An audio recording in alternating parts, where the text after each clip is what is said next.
Bonjour à tous, bienvenue pour une nouvelle vidéo d'erreurs fréquentes en espagnol sur la concordance des temps qui pose souvent problème aux élèves. Alors, nous allons voir dans un premier temps la concordance des temps au présent et enfin la concordance des temps au passé. Bien. Avant de commencer, avant d'aller plus loin dans la concordance des temps du présent, il faut d'abord identifier les temps du présent. Quels sont-ils? Vous avez le présent de l'indicatif, le futur, le passé composé et enfin l'impératif. Donc si le verbe de votre principal, c'est-à-dire le premier verbe de votre phrase est conjugué à l'un de ces temps-là, sachez que le verbe de la subordonnée sera conjugué au subjonctif présent. Attention, il faut qu'il y ait une expression qui introduise plutôt un subjonctif. Ici, nous avons l'expression ser menester que. Nous avons vu lors d'une précédente vidéo qu'après ser menester que, il y avait toujours du subjonctif. Donc pour savoir si on va devoir conjuguer au subjonctif présent ou au subjonctif imparfait, il faut, comme je vous le disais, regarder à quel temps est conjugué le verbe de la principale. Ici, en l'occurrence, je l'ai conjugué au présent. Es menester que estudies. Ce qui veut dire, il faut que tu étudies. Phrase suivante. Ha sido menester que estudies. Ici, le verbe de ma principale est au passé composé. Donc, le verbe de ma subordonnée sera conjugué au subjonctif présent. Ce qui veut dire, il a fallu que tu étudies.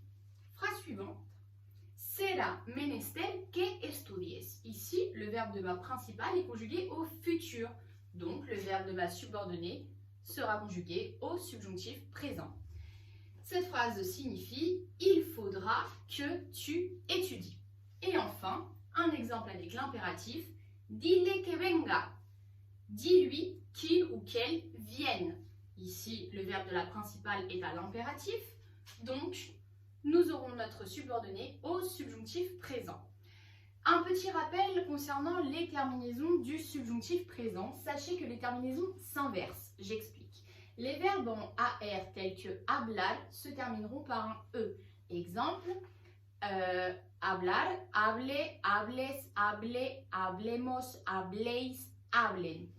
Les verbes en ER tels que comer se termineront par un A. Exemple, coma, comas, coma, comamos, comais, coman. Et les verbes en IR tels que salir, salga, salgas, salga, salgamos, salgais, salgan. Voilà. À présent, la concordance des temps au passé. C'est exactement la même méthode que pour le présent, sauf que là, il va falloir que le verbe de la principale soit conjugué à un temps du passé. Donc, les temps du passé sont le passé simple, l'imparfait, le conditionnel. Et voilà. Donc la première phrase, voyez, si le verbe de votre principal est conjugué à l'imparfait, au passé simple et au conditionnel, le verbe de votre subordonné sera conjugué au subjonctif imparfait. J'ai mis pour la première phrase era menester que vinieras. Era est de l'imparfait, donc il fallait que tu viennes. Phrase suivante, fue menester que vinieras. Ici, fue, c'est le verbe ser au passé simple, ce qui veut dire il fallut que tu viennes. Et enfin, la dernière phrase conjuguée au conditionnel, ma principale, sería menester que vinieras. Il faudrait que tu viennes. Voilà, je vous fais un petit topo sur le subjonctif imparfait et sa construction. J'ai pour habitude de conseiller à mes élèves de se baser sur le passé simple pour construire le subjonctif imparfait. J'explique. Le passé simple, on prend la troisième personne du pluriel et on change un O par un A. Je vous donne des exemples. Par exemple, le verbe hablar, toujours hablar. Au passé simple, ça donne yo hablé, tú hablaste, él habló, nosotros hablamos, vosotros hablasteis, ellos hablaron. Voilà, cette terminaison-là va m'intéresser parce que je vais changer le O de hablaron en A. Hablaran. Attention à ne pas mettre d'accent, sinon ça devient du futur. Une fois que vous avez cette construction-là, hablaran, vous la gardez et vous la reconjuguez à toutes les personnes. Ça donnera yo hablara, tú hablaras, él hablara, nosotros habláramos, vosotros hablarais, ellos hablaran. Pareil pour les verbes en ER et IR. Hein.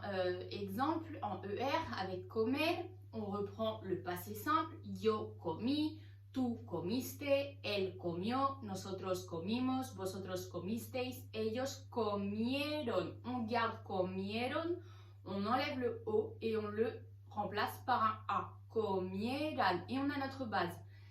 Donc, à l'imparfait du subjonctif, ça donnera yo comiera, tú comieras, él comiera, nosotros comiéramos, vosotros comierais, ellos comieran. Un exemple avec les verbes en IR. Par exemple, salir. Au passé simple, ça donne yo salí, tú saliste, él salió, nosotros salimos, vosotros salisteis, ellos salieron. Nous gardons cette formule-là, on enlève le O et on ajoute un A. Salieran, on a notre base. Donc ça donnera au subjonctif imparfait yo saliera, tú salieras, él saliera, nosotros saliéramos, vosotros salierais, ellos salieran. Voilà, j'espère que cette petite vidéo vous aura aidé et que vous ne referez plus de fautes à ce niveau-là. Après, moi, ce que je vous conseille, c'est vraiment de connaître vos conjugaisons parce que si vous ne les connaissez pas, ça risque d'être encore plus compliqué. Donc voilà, je vous dis à bientôt pour de prochaines vidéos.